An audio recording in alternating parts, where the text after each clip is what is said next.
In Central Asia, there lived a king, and he was very fond of flattery.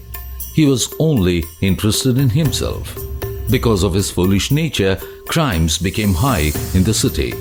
But the king wasn't bothered about that.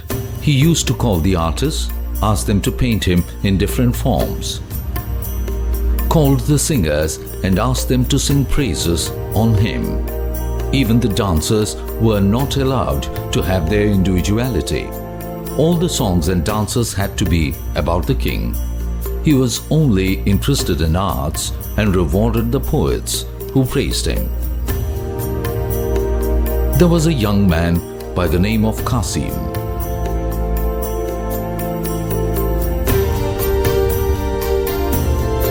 He did not like the ways of the king. Every day, he saw people suffering for food and basic facilities. He wanted to get enough money from the king and help the poor. He devised a plan for that.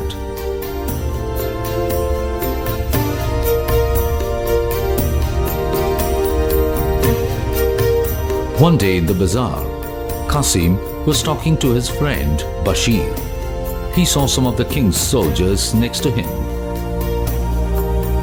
How are you, Qasim? Yeah, fine. Why do you look so unhappy? I don't want to be here. There is no merit for good people in this city. What do you want to do?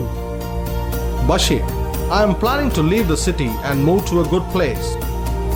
Why? What is the problem here? I don't want to live in a city which is ruled by a fool. Bashir was dumbstruck when Qasim said that everyone nearby was shocked and looked at Qasim. Two of the king's soldiers were also there. Qasim, stop it. Everyone is watching us.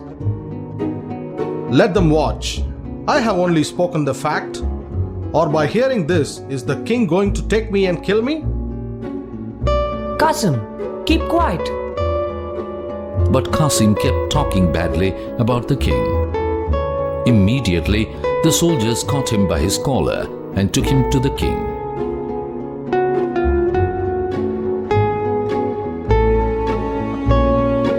Who is he? Your Highness, he was talking very badly about you outside. The soldiers narrated everything to the king. Kill this idiot. My lord, I must be permitted to speak with you for 5 minutes before I die. Tell me.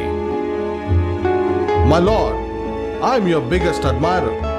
I have longed to see you all these days, but I was not permitted to meet you.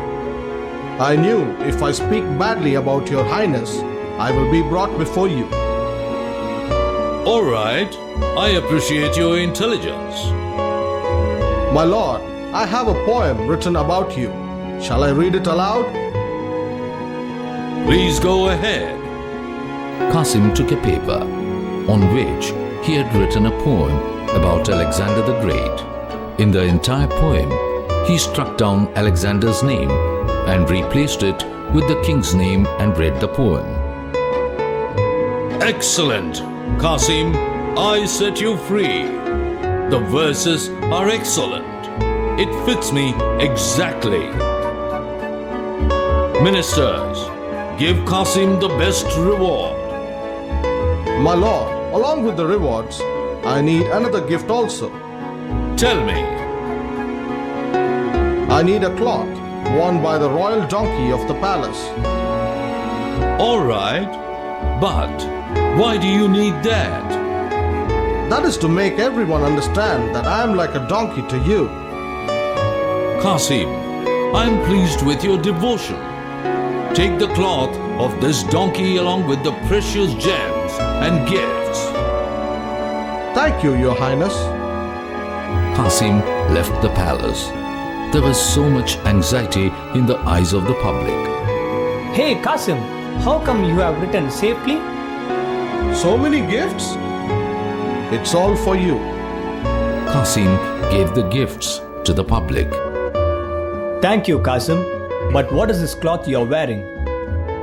It's the king's cloth. But it appears like a saddle cloth of a donkey. That's what I meant. The crowd burst into laughter.